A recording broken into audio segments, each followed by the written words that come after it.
हरे कृष्णा। तो आज एकादशी है और हर एकादशी में श्रील प्रभुपाद का लीलामृत पढ़ा जाता है, तो मैं भी पढ़ने का प्रयास करूँगा।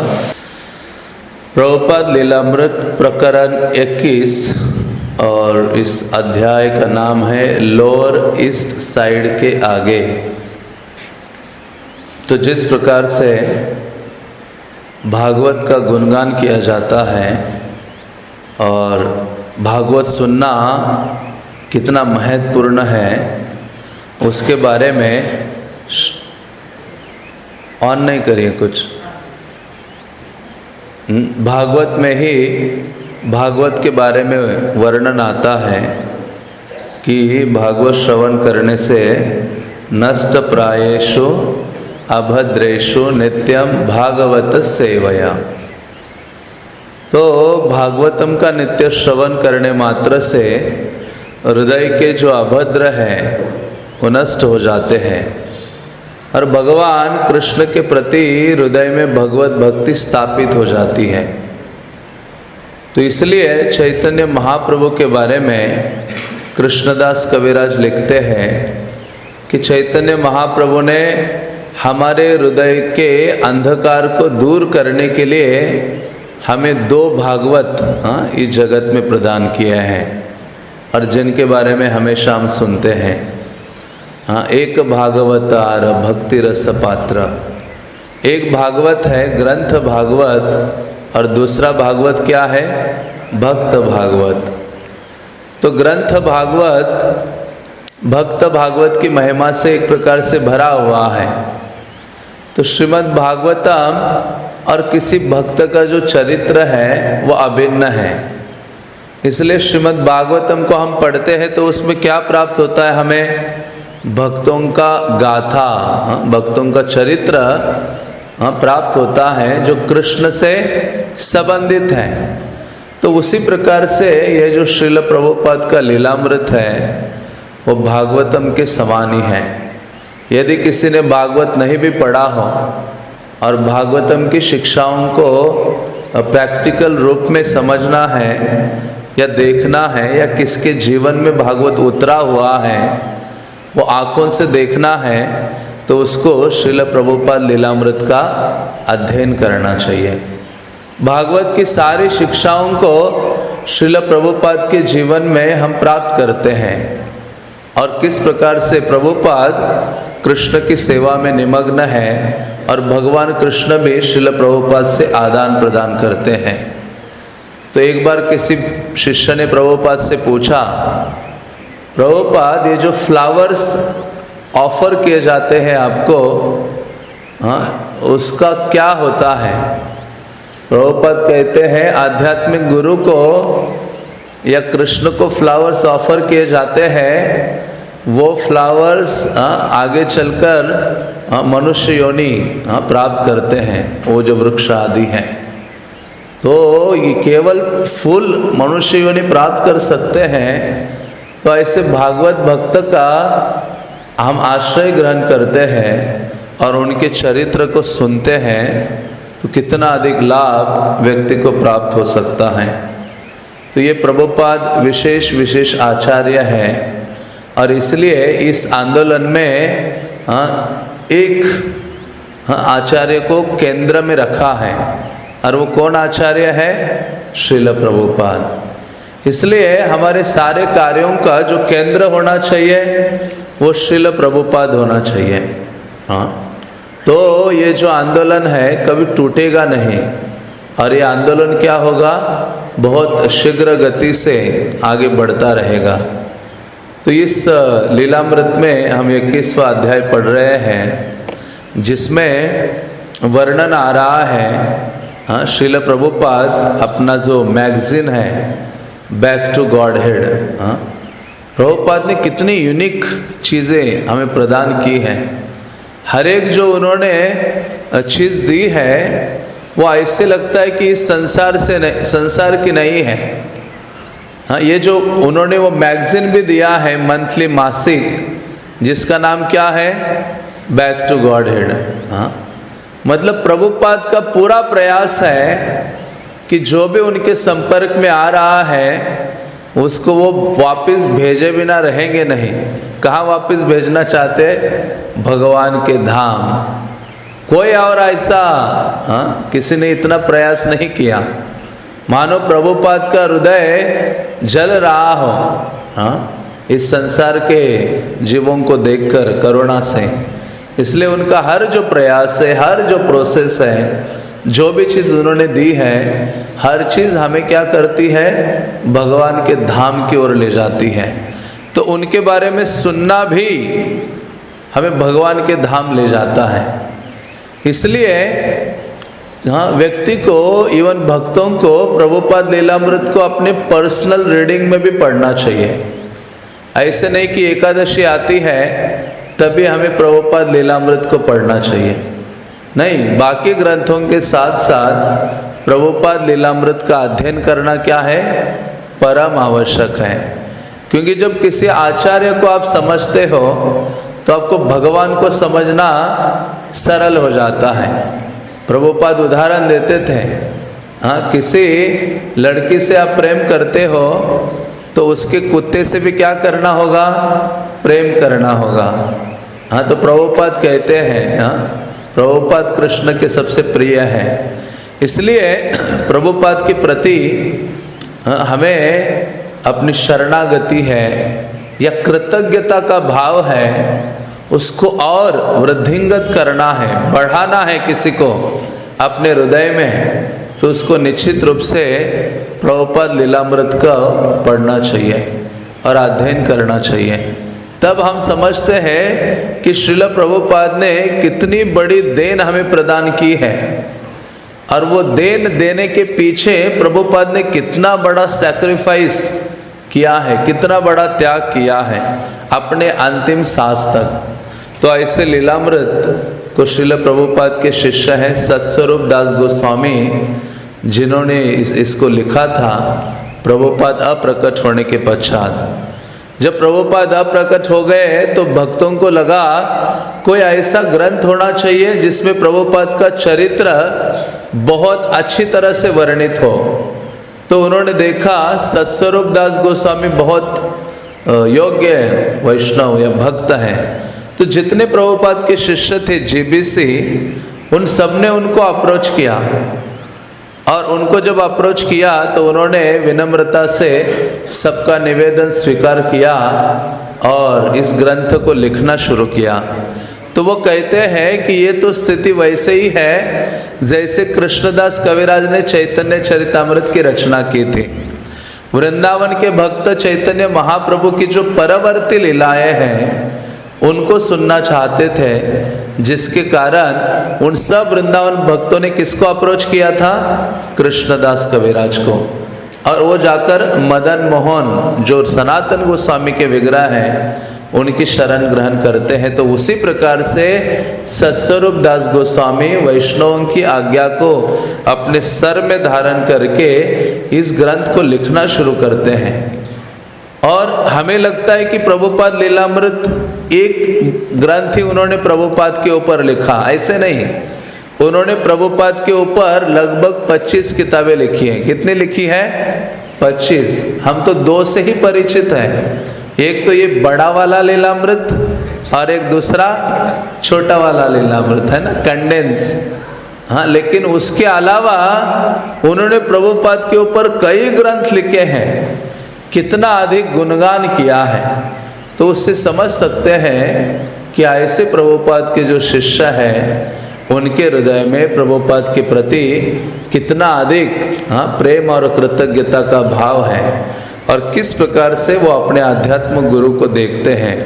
तो हम हमेशा एक आश्चर्य महसूस करते हैं कि जब भी लीलामृत को पढ़ते हैं तो एक जोश आ जाता है वापस हमारे अंदर भगवत भक्ति करने का।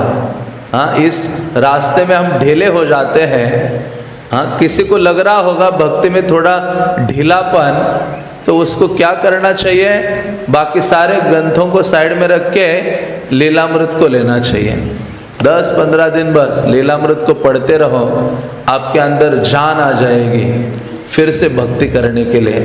फिर से आप उत्साहित हो जाओगे हाँ हरि नाम के लिए और इस आंदोलन की सेवा करने के लिए।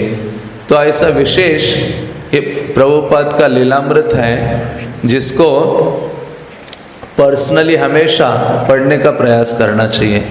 बल्कि आज तक कोई ऐसा आचार्य नहीं हुआ जिसके बारे में इतने ग्रंथ लिखे हो।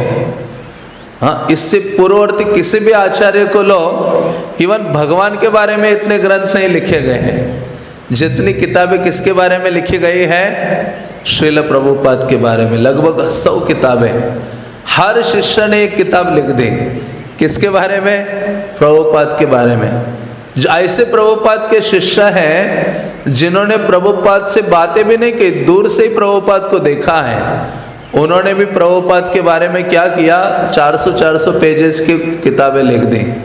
हाँ, तो ये ऐसे आचार्य हैं जिनके बारे में कहा जाता है न भूतो न भविष्यति, ये विशेष आचार्य हैं। हाँ, ये कृष्ण ने ऐसे भेजे हुए आचार्य हैं। इसलिए भक्ति विनोद ठाकुर कहते हैं कोन महाजने पाठाइल दिल तुम्हें। वहाँ वो प्रार्थना करते हैं, एक जीव का रोल अदा करते हुए भक्ति विनोद ठाकुर वो कृष्ण से कहते कि कृष्णा आप बहुत दयालु हो, मेरे जैसे जीव के लिए आपने एक आचार्य को भेज दिया। जो आचार्य क्या करता है, मुझे मेरी शिखा को पकड़कर, मेरी गर्दन को पकड़कर अपने धाम ले जाता है। तो उसी प्रकार से हम सबके लिए ये श्रील प्रभुपाद को भेजा है और प्रभुपाद ने हर एक व्यक्ति को कृष्ण भक्ति देने का प्रयास किया है। तो उनका ये जो लीलामृत है जिसको हमें साधारण नहीं लेना चाहिए, इसको उसी भांति समझना चाहिए जैसे ग्रंथराज कौन है, श्रीमद् भागवतम है। हाँ, क्योंकि भागवतम में भगवान और भक्त का चरित्र है, उन दोनों का आपस में जो सेवा का संबंध है उसको लिखा गया है। तो उसी प्रकार से ये जो लीलामृत है जिसमें श्रील प्रभुपाद और भगवान के बीच में जो सेवा का संबंध है उसको सत्स्वरूप गोस्वामी ने प्रकाशित किया है। तो ऐसे इस अध्याय में वर्णन आता है कि श्रील प्रभुपाद अपना जो मैगजीन है, मासिक है बैक टू गॉड हेड, जिसके बारे में अपने शिष्यों को बता रहे हैं। तो यहाँ लिखते हैं सत्स्वरूप दास गोस्वामी, पत्रिका के पृष्ठावरण पर स्वामी के 2 निबंधों Krishna the reservoir of pleasure, आनंद के आगार कृष्ण तथा हु इज क्रेजी, पागल कौन के विज्ञापन थे और फिर एक सूचना थी। तो जैसे वो मैगजीन है प्रभुपाद का बैक टू गॉड हेड, जिन्होंने प्रभुपाद ने जब अमेरिका जाने से पहले यहाँ शुरू किया था और वो जहाँ वहाँ गए तो उन्होंने अपने शिष्यों को वो जिम्मेदारी दी, विशेष रूप से ब्रह्मानंद को। तो ये जो ब्रह्मानंद आदि है, इन्होंने ये जो बैक टू गॉड हेड है इसको प्रकाशित करने की जिम्मेदारी ली। और उस जब ये पत्रिका शुरू की वहाँ भी, तो उसके पीछे उनके 2 जो निबंध थे उनकी सूचना प्रकाशित की थी और उसके आगे एक और सूचना लिखी थी, शीघ्र प्रकाश गीतोपनिषद या भगवद गीता यथारूप, अनुवादक और भाष्यकार भक्ति वेदांत स्वामी। तो उस पुस्तक के पीछे एडवर्टाइज लिखी थी कि जल्द ही एक किताब आने वाली है और जिसका नाम क्या है, भगवद गीता यथारूप। प्रभुपाद का ये बहुत बड़ा सपना था भगवद गीता यथारूप को प्रकाशित करने के लिए। प्रभुपाद जब अपने गृहस्थ जीवन में थे कोलकाता में, तभी उन्होंने दिन रात मेहनत करके ये ग्रंथ टीका के साथ, परपट्स के तात्पर्यों के साथ लिख के रखा था अपने हाथों से। पन्नों पर इतने सारे पन्ने हो गए थे। और फिर हम जानते हैं उसकी आहुति किसने दी, उनकी प्रिय पत्नी। हाँ, उसको बहुत चाय पीने की आदत थी और बिस्कुट खाने की आदत थी। तो प्रभुपाद चले गए अपने काम में, व्यवसाय में। तो जो ये रद्दी वाले आते हैं, हाँ, इसने क्या किया, अभी चाय और बिस्किट के लिए शायद पैसे कम पड़े होंगे, तो वो क्या करती है, देखती है कि ये क्या कबाड़ा है घर में, हाँ, वो कभी प्रभुपाद को सहायता नहीं करते थे। ये जो होम प्रोग्राम से वीकली प्रोग्राम्स प्रभुपाद गृहस्थ जीवन में अपने घर में भी करते थे, और वो लेक्चर ऊपर होता था फर्स्ट फ्लोर में, लेकिन उनकी पत्नी कभी उसमें आती नहीं थी, दूर से लोग आते थे। तो ऐसे उनकी पत्नी क्या करती है, जो ये गीता उपनिषद इतना सब लिखा था, इतना सारा पेजेस, उसको उठाती है और बेच देती है, और प्रभुपाद आते वापस देखते हैं, क्योंकि प्रभुपाद लिखा तो था लेकिन पैसे नहीं थे उसको छपाने के लिए, प्रकाशित करने के लिए। तो उस समय तो बहुत पैसे लगते थे, आजकल तो इजी हो गया किताबों को छापना। तो प्रभुपाद ने कई दिनों तक वो रखा था। फिर प्रभुपाद एक बार प्रभुपाद ढूंढते थे कौन मेरी सहायता करेगा, कौन मुझे धन देगा जिसके द्वारा मैं इस गीता को छाप सकूं। तो एक मिस्टर बाली थे साउथ इंडिया मद्रास में, प्रभुपाद उनके पास गए थे। हाँ, उनको कहा था कि आप मेरी सहायता करो। किसी ने कहा वो बड़ा अच्छा व्यक्ति है, वो धार्मिक किताबों के लिए डोनेशन देते हैं छपने के लिए। तो प्रभुपाद उनके पास गए थे, मिस्टर बाली के पास, और उन्होंने कहा मैं पहले देखूंगा, थोड़ा पढ़ूंगा और फिर छपाई करूंगा। तो प्रभुपाद जब वापस आए थे घर में, देखा ढूंढा पूरा, ये जो मैन्युस्क्रिप्ट था ये नहीं था। फिर पत्नी को पूछा, पत्नी कहती है आज ही मैंने यज्ञ किया था और उसमें क्या किया था, उसकी आहुति दी थी। हाँ, उसने बेच डाला था। प्रभुपाद ने कहा अच्छा, चाय के लिए पूरी मेरी मेहनत तुमने चाय के लिए बर्बाद की है। हाँ, फिर प्रभुपाद ने कहा, क्या कहा, टी और मी, आपको चाय चाहिए या अपना पति चाहिए? कितनी बहादुर पत्नी होगी। हाँ? सोचो कितना करेज है उस लेडी में। उसने क्या कर दिया, मुझे आप नहीं चाहिए, मुझे चाय चाहिए। धीरे धीरे प्रेम कमी हो जाता है सांसारिक जीवन में, कोई वैल्यू ही नहीं बचती एक दूसरे के लिए। पहले तो मरते हैं बात करने के लिए, मिलने के लिए, देखने के लिए, और कुछ ही दिनों में क्या हो जाता है, देखना नहीं चाहते हैं, अपने जीवन से खदेड़ देते हैं। हाँ, ऐसी स्थिति है। तो ये भौतिक जगत है, भौतिक। हाँ, ये भी एक, क्योंकि ये काम पर है ना आधारित, इसलिए मैं इसको कहता हूँ लस्ट टी। ये भी एक टी है। हाँ, लस्ट टी है ना, वो टी के लिए उसने छोड़ा, और ये संसार भी लस्टी है, ये भी एक टी है जिसके लिए हम पागल हो रहे हैं। तो ऐसे प्रभुपाद का वो सपना था, गीता को मुझे इंग्लिश में प्रकाशित करना है, जो उन्होंने लिखा था। लेकिन फिर प्रभुपाद जब अमेरिका आए तो वहाँ उन्होंने गीता को फिर से शुरू कर दिया। हाँ, जो गीतोपनिषद, और उसका इंट्रोडक्शन कैसे लिखा प्रभुपाद ने, जो उनको एक लेडी थी वहाँ, उन्होंने जब प्रवचन देना शुरू किया था शुरुआत में, तो केवल स्त्रियाँ आती थी। सबसे पहले जो प्रभुपाद के प्रोग्राम्स थे उसमें ये यूथ नहीं आते थे। सबसे पहले जहाँ उनका टेप रिकॉर्डर ये सब चोरी हुआ था, ये ओल्ड लेडीज, ये सब लोग आते थे, 10-15 उनको प्रवचन देते थे। तो उसमें से एक ओल्ड स्त्री थी, उसने प्रभुपाद को एक टेप रिकॉर्डर दिया था, जो प्रभुपाद इस्तेमाल करते थे और जिसमें वो रिकॉर्ड करते थे। और कभी कभी तो प्रभुपाद के सामने कोई नहीं होता था प्रवचन देने के लिए, तो प्रभुपाद क्या करते थे, अपने गुरु महाराज को याद करते हुए रूम में अकेले प्रवचन देते थे, क्योंकि उनके गुरु महाराज ने कहा था कृष्ण का गुणगान कोई भी नहीं है, दीवारें हैं सुनने के लिए, बोलते रहो। तो प्रभुपाद कभी कभी दीवारों को प्रवचन देते थे। फिर उन्होंने एक प्रवचन दिया, वो 1 घंटे का प्रवचन है, आप सुनिए, उसका रिकॉर्डिंग अवेलेबल है हाँ इंग्लिश में। तो एक सबसे बड़ा प्रवचन वही है प्रभुपाद का, जो कोई नहीं था उनके आगे, केवल 4 दीवारें थे, उनको प्रभुपाद ने प्रवचन दिया।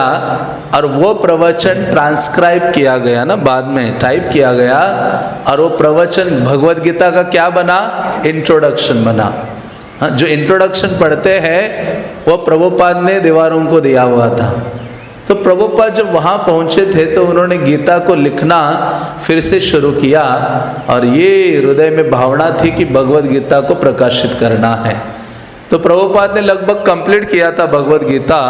फिर ये जो मैगजीन था आज जो हम पढ़ रहे हैं उसमें प्रभुपाद ने पिछले वाले पृष्ठ पर ऐड दे दिया कि शीघ्र ही नया बुक आने वाला है। उसका नाम प्रभुपाद ने लिख दिया भगवत गीतोपनिषद, भगवत गीता यथारूप। तो हम आगे चलते हैं। प्रभुपाद ने संपादकों को जो पहला निर्देश दिया था वो ये था कि पत्रिका नियमित रूप से प्रति मास निकले। भले ही वे उसकी प्रतियों को नहीं बेच पाए या वे केवल 2 ही पृष्ठ निकाल पाए तो भी उन्हें इस स्तर को बनाए रखना चाहिए। तो ये कृष्ण भावना में सबसे महत्वपूर्ण चीज़ क्या है? किसी भी कार्य को नियमित करना। वो यदि नहीं है तो भगवत भक्ति को हम कैच नहीं कर पाएंगे, आगे नहीं बढ़ पाएंगे। कोई भी कार्य हो, चाहे आप देखो कोई भी जो प्रचार शुरू हुआ है इस्कॉन में किसी भी एरिया में, तो वो शुरुआत में उन भक्तों ने क्या किया है उसको कंटिन्यू किया है। चाहे 10 लोग हो, 5 लोग हो, 2 लोग हो, लेकिन ये नियमितता बहुत आवश्यक है।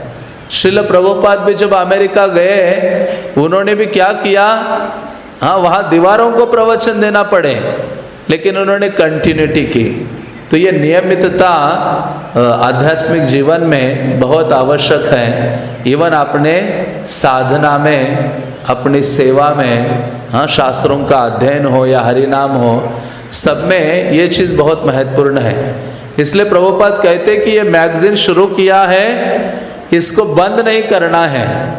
चाहे वो 60 पेज का हो, 40 पेज का हो, या आप लोग नहीं भी छाप पाए तो प्रभुपाद ने कहा 2 पेज छापो, लेकिन हर महीने क्या होना चाहिए, ये जो मैगजीन है वो प्रकाशित होना चाहिए।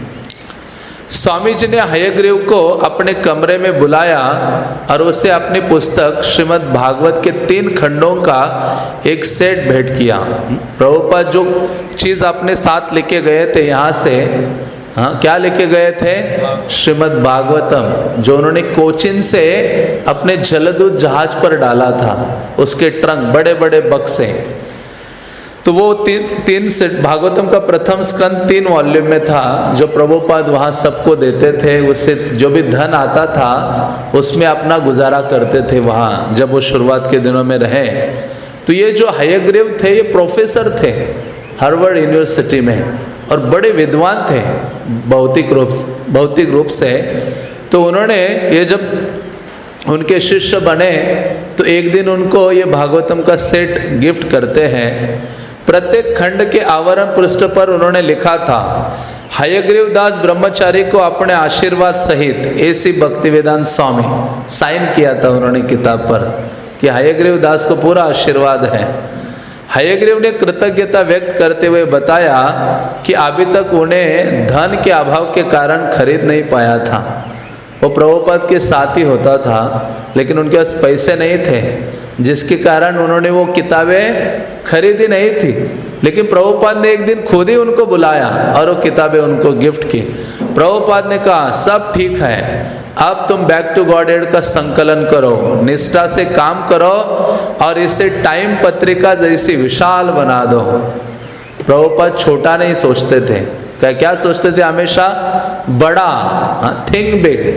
तो भक्तों को हमेशा बड़ा सोचना चाहिए। किसकी सेवा के लिए? कृष्ण की सेवा के लिए। यदि हम कृष्ण की सेवा के लिए बड़ा सोचते हैं तो कृष्ण हमें योग्यताएं प्रदान करते हैं। प्रभुपाद ने भी विदेश, अभी उनके गुरु ने उनको नहीं कहा था कि न्यूयॉर्क जाना है, वो दूसरे देश में भी जा सकते थे। भारत के बाहर पाश्चात्य जगत में किसी भी देश में जा सकते थे, लेकिन अमेरिका का बड़ा प्रभाव पूरे विश्व में था और न्यूयॉर्क ये उनका मेन स्थान था। प्रभुपाद ने कहा जाना है तो कहाँ जाना है? न्यूयॉर्क में जाना है, जो सारे जगत को प्रभावित करता है। फिर ये जो उनकी बैक टू गॉडेड मैगजीन है, जिसको हम हिंदी में भगवत दर्शन कहते हैं, प्रभुपाद ने कहा ये मैगजीन भी टाइम मैगजीन की तरह बड़ा और पावरफुल होना चाहिए। प्रभुपाद चाहते थे कि उनके सभी शिष्य इसमें भाग ले या भागे, दोनों में से एक चीज़ है। किस चीज़ में भाग ले? इस बैक टू गॉडहेड की सेवा में, उस मैगजीन की सेवा में। उन्होंने कहा आलसी मत बनो, कुछ ना कुछ लिखो, ऐसे बोला प्रभुपाद ने। प्रभुपाद ने कहा मेरे आंदोलन में जो भक्त है हर एक को लिखना है, हाँ, आलसी नहीं बनना है। इसलिए प्रभुपाद एंकरेज करते थे। बल्कि प्रभुपाद ने कहा मेरे सारे सन्यासियों को किताबें लिखनी चाहिए, ऐसे प्रभुपाद ने बोला है। इवन चैतन्य चरितामृत क्या तात्पर्य पढ़ेंगे तो उसमें कई चीजें आती हैं। तो प्रभुपाद कहते हैं कि ये मेरे जितने भक्त हैं वो आलसी मत बनो, कुछ ना कुछ लिखो। वे अपने शिष्यों को वो पत्रिका उनके अपने धर्मोपदेश के लिए प्रदान करना चाहते थे। ब्रह्मानंद और गर्ग मुनि ने उसी रात प्रथम अंक को अपनी अपनी साइकिलों पर लादा और लोअर ईस्ट साइड से लेकर 14th स्ट्रीट तक की प्रमुख प्रमुख दुकानों से होते हुए वे वेस्ट विलेज तक गए और वहां पहुंचने तक उन्होंने सभी 100 प्रतियां वितरित कर दी। तो उनके ये 2 सोल्जर थे। कौन थे 2 सोल्जर? एक ब्रह्मानंद और दूसरे थे गर्ग मुनि। ये दोनों भाई थे। हाँ, इनकी माँ जब प्रभुपाद को मिलने आई तो प्रभुपाद उनको कहते कि आप कुछ डोनेशन दो। वो कहते और क्या दूँ, 2 बेटे तो दे दिए आपको, और क्या डोनेशन दो आपको, प्रभुपाद को कहती है। तो प्रभुपाद उनके इन 2 भाइयों को बोलते थे आप हमेशा अपनी माँ आती है तो उसके चरण छुआ करो, हाँ, उनका आशीर्वाद लिया करो अपनी मदर का। तो ये दोनों और ये दोनों शारीरिक रूप से ऐसे दुबले पतले नहीं हैं। आजकल भक्त देखते हवा आ जाए तो भक्त उड़ के चले जा सकते हैं। हाँ, प्रभुपाद की ये जो शिष्य थे कमांडर, ये प्रभुपाद ये ब्रह्मानंद को हमेशा साथ रखते थे। ऐसी बड़ी बलशाली भुजाएं उनकी। हाँ, एक बार प्रभुपाद जगन्नाथपुरी थे, जगन्नाथपुरी से भुवनेश्वर आ रहे थे प्रभुपाद, तो बीच में एक मंदिर आता है साक्षी गोपाल, हाँ सुना है आपने? वहाँ के लोकल लोग कहते हैं साक्षी गोपाल का दर्शन करने से वो साक्षी देते हैं कि आप कहाँ चले गए थे, जगन्नाथपुरी। ऐसा कुछ है ही नहीं, तो लेकिन वैसे ये लोग बोलते हैं। तो प्रभुपाद जब वापस आ रहे थे तो साक्षी गोपाल मंदिर गए, तो वहाँ गए तो उनके साथ एक गर्ग मुनि और ब्रह्मानंद, ये दोनों थे। तो प्रभुपाद मंदिर में घुसने वाले थे तो वहाँ के पंडाओं ने ऐसे रास्ता बंद किया, आप अंदर नहीं आ सकते। जगत गुरु को, पूरे वर्ल्ड का आचार्य है, उसको उड़ीसा में साक्षी गोपाल मंदिर में क्या कर दिया, वो कहा कि आप नहीं अंदर आ सकते, आपको क्या देना पड़ेगा, पैसे दे दो दक्षिणा। हाँ, कुछ साल पहले आप जाते थे उस मंदिर में, बहुत मुश्किल था। आप घुसोगे तो आपके मानो कोई शुगर का ढेला है और उसमें सारी चिट्ठियाँ आ जाती है। कोई इस्कॉन भक्त अंदर घुसता है तो सारे पंडाज आ जाते हैं, मानो उससे नोच नोच के सारा धन लेना चाहते हो। तो प्रभुपाद को कहा कि आप पैसे दो तभी अंदर आ सकते हो आप साक्षी गोपाल का दर्शन करने। तो ये दोनों थे, ये कहते प्रभुपाद इनकी पिटाई करो प्रभुपाद कहते नहीं नहीं, क्योंकि इतने बलाढ्य थे वो, हमेशा हर सेवा के लिए। हाँ, इवन ये जो ब्रह्मानंद पाकिस्तान गए थे प्रचिंग करने, और ये दोनों भाई पाकिस्तान में, प्रभुपाद कोलकाता में थे, ये प्रचार कर रहे थे, तो वहाँ वो मुस्लिम लोग उनके पीछे तलवार और चाकू लेके इनको मारने के लिए दौड़ रहे थे, और ये दोनों आगे आगे दौड़ रहे हैं। और प्रभुपाद को जब पता चला, प्रभुपाद रोने लगे। प्रभुपाद कहते कैसे ये मेरे भक्त है, मेरी सेवा के लिए, प्रचार के लिए इतना बड़ा रिस्क, अपना जान भी क्या कर रहे हैं ये लोग, मेरे लिए त्यागने के लिए तैयार है। तो ऐसा समर्पण था। तो ये जो ब्रह्मानंद और गर्ग मुनि, अभी ये बैक टू गॉडहेड मैगजीन छापा, लेकिन अभी वितरण भी तो करना है। इन्होंने क्या उठाया, ऐसा नहीं कि अपनी कार उठा ली, अपनी अपनी साइकिलें उठा ली, साइकिलें में पीछे वो पूरा डाल दी मैगजीन्स, और निकल पड़े लोअर ईस्ट साइड, वहाँ न्यूयॉर्क की सड़कों में। और वहाँ कुछ ही समय में सारे जो मैगजीन हैं बैक टू गॉडहेड, उसका वितरण करके आ जाते हैं।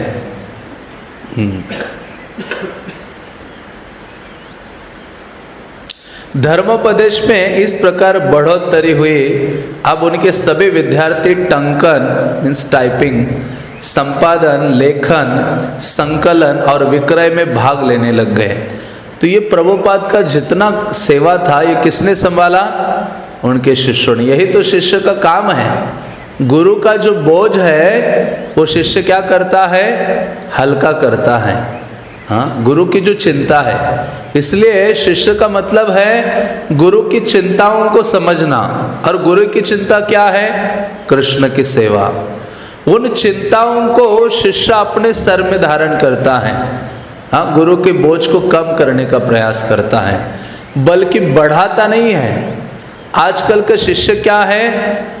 गुरु का चिंता बढ़ाते हैं, टेंशन बढ़ाते हैं। निसंदेह धर्मोपदेश प्रभुपाद का था, किंतु वो इसमें अब अकेले नहीं रह गए थे। तो प्रभुपाद अकेले, हाँ, उन्होंने ये शुरू किया था, लेकिन अभी वो अकेले नहीं। हाँ, कृष्ण ने उनके साथ इतने लोग भेजे। इसलिए हम किसी भी सेवा आदि के लिए सिंसियर है तो कृष्ण सारी सुविधा हमें प्रदान करते हैं उस सेवा को और अधिक से बढ़ाने के लिए। इसलिए हम अकेले भी हो तभी भी डरना नहीं चाहिए, सिंसियरली प्रयास करना चाहिए उस कार्य के लिए। तो गुरु कृष्ण कुछ ना कुछ व्यवस्था करते हैं। हाँ, शिष्य हमें या भक्तों का सहायता हमें प्रदान करते हैं।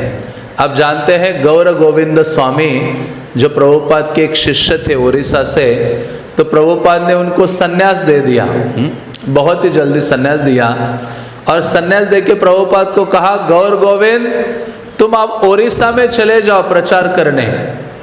उन्होंने कहा मैं अकेला हूँ। हाँ, प्रभुपाद कहते वैष्णव अकेला नहीं होता, उसके साथ कौन होते हैं? कृष्ण होते हैं। तो वो गौर गोविंद स्वामी कहते प्रभुपाद मैं वैष्णव नहीं हूँ, आप वैष्णव हैं।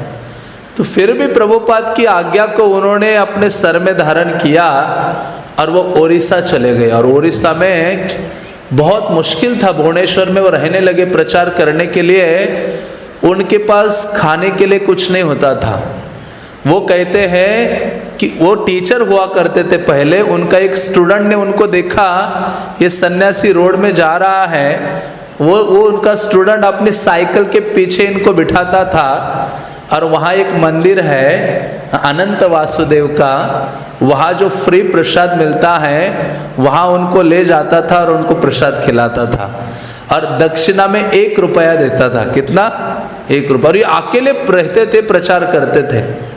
बल्कि प्रभुपाद को कोई चीफ मिनिस्टर की लड़की थी कानुंगो, मिसेस कानुंगो ने भुवनेश्वर में नया पल्ली जो स्थान है वहाँ एक जगह दान में दिया था। प्रभुपाद ने कहा ये जगह मिला है, तुम्हें इसको डेवलप करना है।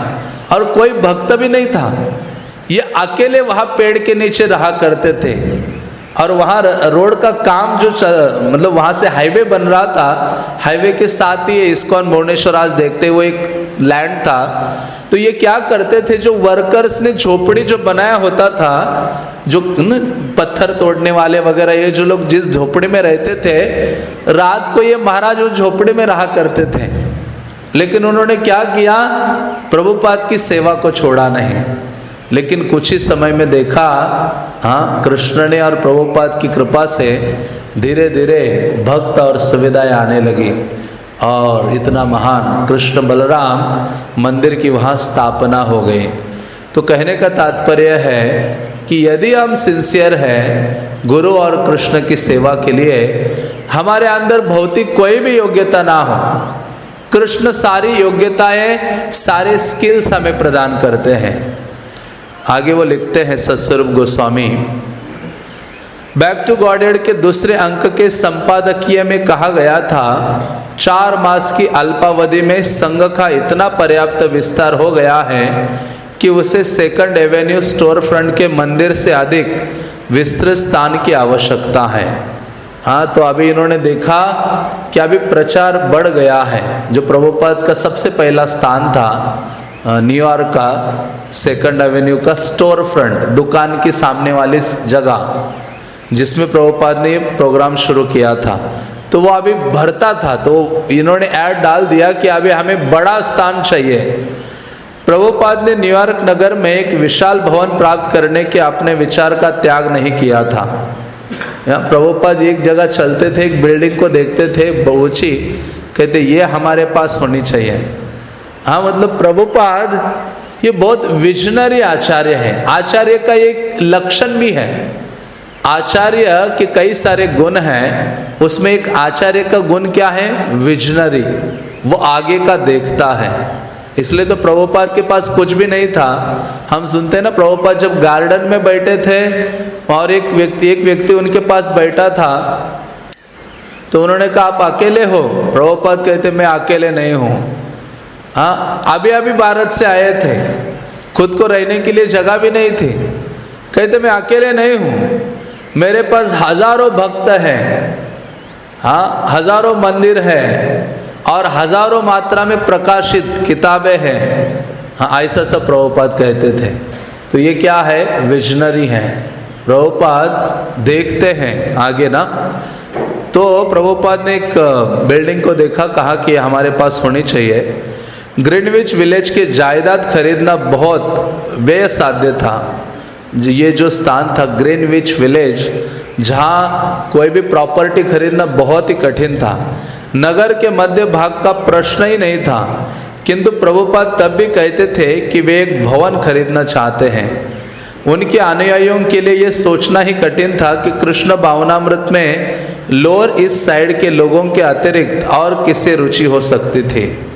बल्कि उनके भक्त सोचते थे कि ये जो हिप्पीज हैं, यही लोग भक्त बन सकते हैं। इसके अलावा जो सुशिक्षित अच्छे लोग हैं वो कभी भक्त नहीं बनेंगे, ऐसे इनके शिष्यगण सोचते थे। लेकिन प्रभुपाद ऐसा नहीं सोचते थे। और फिर किसके पास धन था कि मैनहट्टन में इमारत खरीदने की बात सोचे। किंतु एक दिन रविंद्र स्वरूप की भेंट एक धनाढ्य यहूदी से हो गई थी, जिसके मन में युवा आंदोलन के प्रति सहानुभूति थी और जो प्रभुपाद को $5000 ऋण देने को राजी हो गया था। ये रविंद्र स्वरूप शुरुआत के दिनों के भक्त है। रविंद्र स्वरूप के माध्यम से इस ऋण की व्यवस्था हुई थी और स्वामी जी ने इसे भवन कोष का नाम दिया था।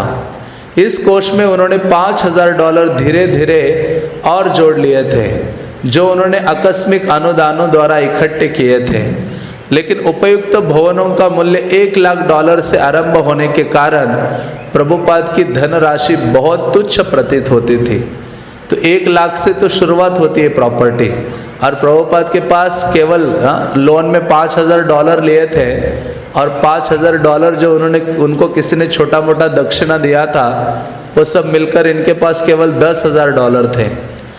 ब्रह्मानंद को साथ लेकर प्रभुपाद 6th स्ट्रीट में एक इमारत देखने गए। सोचो, हाँ, $10,000, जहाँ 1,00,000 से शुरुआत है, हाँ, वो 10,000, मानो 1,00,000 से शुरुआत है, 10,000 लेके व्यक्ति पहुंच रहा है इमारत खरीदने के लिए। जो पहले ज्यूइश प्रोविडेंशियल बैंक थी, इसमें एक विस्तृत गोष्ठी कक्ष था, तहखाना था, संगमरमर के फर्श थे और मंदिर के अनुकूल वातावरण था। जो ये बिल्डिंग देखा तो इसमें सब सुव्यवस्थित था, मानो ये मंदिर के लिए परफेक्ट है। ब्रह्मानंद ने सुझाव दिया कि वॉल्ट स्थान का पुनर्निर्माण करके उसे शयनागार में बदला जा सकता है, और प्रभुपाद ने तहखाने को अपने निजी कक्ष के रूप में प्रयोग में लाने का विचार किया। खरीदा नहीं, अभी क्या बदलाव लाना है, पहले ही सारी तैयारियां हो रही हैं। उन्होंने कहा कि विशाल गोष्ठी कक्ष को कीर्तनों और व्याख्यानों के लिए उपयोग में लाया जा सकता है। जो मीटिंग रूम था उसको प्रभुपाद ने कहा ये टेम्पल हॉल बना सकते हैं। इमारत से लौटते समय प्रभुपाद को ध्यान आया कि वो एक बस स्टॉप के पास कोने पर स्थित थी।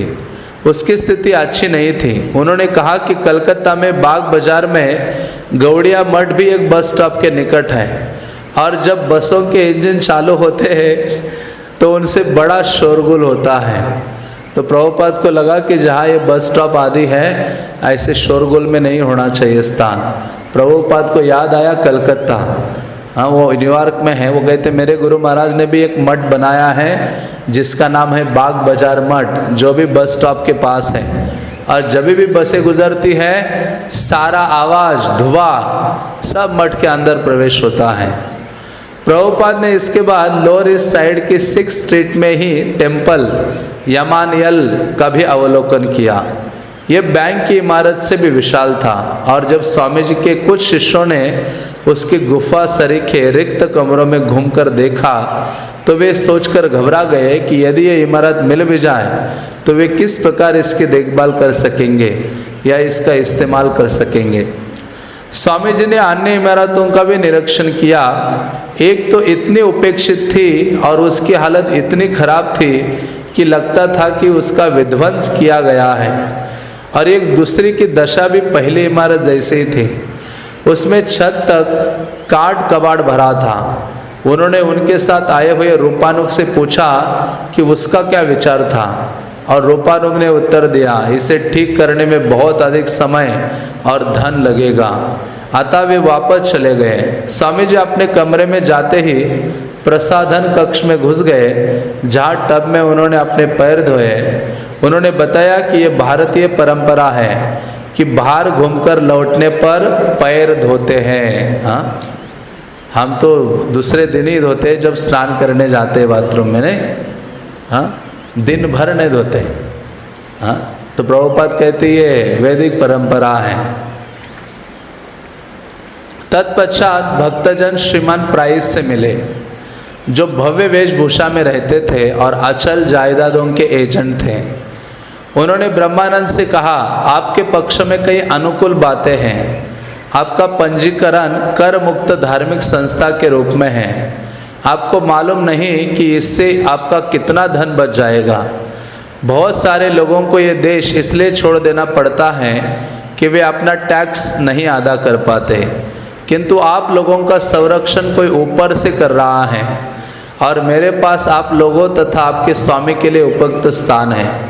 एक ऐसा व्यक्ति था ये प्राइस, जो धोखा देने में नंबर 1 था। उसने देखा ये सरल भक्त है, ये बिल्डिंग खरीदने निकालने हैं, तो उसने ब्रह्मानंद को पटा लिया और उसको कहा कि आप लोगों का संरक्षण कौन करता है? ऊपर वाला है। तो ब्रह्मानंद उनकी बातों में आ जाते हैं। श्रीमान प्राइस ने ब्रह्मानंद को सेंट मार्क्स प्लेस के निकट एक भव्य 3 मंजिला इमारत दिखाए।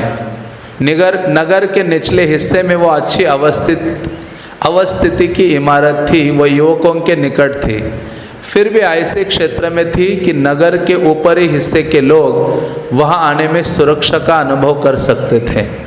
उसके फर्श पॉलिश किए हुए सख्त लकड़ी के थे। सभी किवाड़ों पर हाथ से भव्य अलंकरण किए गए थे। उसमें एक बड़ा हॉल था जो मंदिर के उपयुक्त था। मार्क्विस डी लाफायट जब सन 1824 में आए थे तो इसी इमारत में ठहरे थे। एक ऐसा तथ्य था जिससे इमारत के आकर्षण और प्रतिष्ठा में वृद्धि हो गई थी। एक शाम को श्रीमान प्राइस ने ऊपर प्रभुपाद के कमरे में उनसे भेंट की। प्रभुपाद फर्श पर अपने डेस्क के पीछे और श्रीमान प्राइस धातु की एक फोल्डिंग कुर्सी पर बैठे थे। श्रीमान प्राइस एक भव्य सूट पहने थे। उनकी कमीज सफ़ेद रंग की थी जिसमें कफ लिंक्स लगे हुए थे और उन कफों पर कलफ किया हुआ था। उनके बहुमूल्य परिधान, सावधानी पूर्वक संवारे गए चेहरे तथा सुनहरे बालों की स्वामी जी की सादगी से एक अद्भुत तुलना प्रस्तुत होती थी। श्रीमान प्राइस स्वामी जी को योर एक्सलेंसी कहकर संबोधित करते रहे और उन्होंने स्वामी जी के कार्य की बड़ी सराहना की। बड़े आशापूर्ण शब्दों में उन्होंने बताया कि अपने संबंधों से वे किस प्रकार स्वामी जी का बहुत सारा धन बचा देंगे, उन्हें कष्ट से उबार देंगे और उन्हें वही स्थान उपलब्ध करा देंगे जो प्रभुपाद चाहते थे। तो ये जो प्राइस है, प्रॉपर्टी डीलर या एजेंट, वो प्रभुपाद से आके मिलता है और प्रभुपाद को कहता है मैं आपकी सहायता करना चाहता हूँ। कुछ शिष्यों को संग लेकर प्रभुपाद श्रीमान प्राइस के साथ इमारत देखने गए। जब श्रीमान प्राइस, प्रभुपाद के शिष्य और इमारत का संरक्षक एक साथ खड़े बातें कर रहे थे, उसी बीच प्रभुपाद बिना किसी ध्यान आकृष्ट किए कमरे के एक कोने में जा पहुँचे जहाँ एक पुरानी सिलाई की मशीन रखी थी। वे मशीन चलाकर उसे देखने लगे। प्रभुपाद जब सब लोगों के पास वापस लौटे तो श्रीमान प्राइस ने कहा, यदि आप अभी $5,000 दे सके तो मैं मालिकों से अनुबंध लिखवा सकता हूँ। $5,000 अभी देने होंगे, शेष $5,000 2 महीने के अंदर। ये इतना कठिन तो नहीं होना चाहिए। प्रभुपाद को इमारत पसंद थी और उन्होंने ब्रह्मानंद से उसे खरीद लेने को कहा। ब्रह्मानंद तुरंत धन देने को उन्मुख था, किंतु प्रभुपाद ने कहा कि पहले एक उपयुक्त संविदा पत्र तैयार कर लेना आवश्यक है। श्रीमान प्राइस ने भक्तों से अलग बात की। उन्होंने स्वामी जी के और उनके आध्यात्मिक आंदोलन के हित की बात की और वे संविदा के कुछ अधिक का वचन देते हुए प्रतीत हुए। कदाचित वे उन्हें इमारत ही दे देंगे, पर इमारत दे देने की बात करना तो अर्थहीन था। फिर भी उन्होंने इस तरह की कुछ बात कही। वे चाहते थे कि भक्त उन्हें अपना मित्र समझे और एक शाम को उन्होंने भक्तों को अपने घर आमंत्रित किया। जब भक्तगण उनके घर पर एकत्र हुए तो वे श्रीमान प्राइस के रहने के कमरे में कुर्सियों पर तनकर बैठ गए। कमरे में किताबों की अलमारियां पंक्तियों में रखी थी, लेकिन उनमें किताबें नहीं थी, वरना किताबों की पंक्तियां सूचित करने वाले 2 आयामीय डिजाइन थे। श्रीमान प्राइस भक्तों की चाटुकारी करते रहे। उन्होंने हयग्रीव के लेखन की प्रशंसा की। हयग्रीव को उलझन और चापलूसी का अनुभव हुआ, क्योंकि ये जो प्राइस था, ये भक्तों का धन हड़पना चाहता था। श्रीमान प्राइस ने भक्तों की हर चीज की प्रशंसा की। उन्होंने अपने कुत्ते का भी उल्लेख किया जो हाल में ही मर गया था। वे बोले, वो छोटे से जीव बिना घर खाली मालूम होता है। हाँ, इतना उस कुत्ते से प्रेम था। श्रीमान प्राइस विचित्र प्राणी थे। वे स्त्रियों जैसे थे, प्रशंसा और चाटुकारिता से भरे हुए हैं। उनसे पहली मुलाकात के बाद प्रभुपाद उदासीन बने रहे। यद्यपि यदि ठीक अनुबंध हो जाए तो इमारत खरीद लेने में उनकी रुचि थी। ब्रह्मानंद प्राइस से बात चलाता रहा। श्रीमान प्राइस ने बताया कि इमारत के मालिक शीघ्र ही भक्तों द्वारा ये प्रमाण देने की आशा रखेंगे कि वे धनराशि अदा करने में सक्षम हैं। प्रभुपाद के आदेश पर भक्तों ने एक वकील तय किया कि वह संविदा पत्र को देख ले। प्रभुपाद ने कहा, ये श्रीमान प्राइस हमें बहुत दुख दे रहा है। मतलब पैसे लेना चाहता है, लेकिन वो लिखित रूप में नहीं देना चाहता कुछ भी। वकील ने पूछा, कठिनाई क्या है? आप सीधे मालिक से क्यों नहीं खरीद लेते? इन दलालों की क्या आवश्यकता है? वकील को श्रीमान प्राइस की बिल्कुल कोई आवश्यकता नहीं प्रतीत हुई। ब्रह्मानंद बोला, यहाँ का तरीका यही है। हाँ, तो इस प्रकार से श्रील प्रभुपाद तत्पर हो रहे हैं। उनका जो पहला ये स्टोर फ्रंट है जिसमें उन्होंने प्रचार शुरू किया था, अभी वो बढ़ रहा है। तो प्रभुपाद और एक इमारत ढूंढ रहे हैं जिसमें अपने आंदोलन को और प्रभुपाद विस्तार करना चाहते हैं। हरे कृष्णा कृष्णा कृष्णा हरे हरे, हरे राम राम राम हरे हरे। श्रील प्रभुपाद लीलामृत के, श्रील प्रभुपाद की।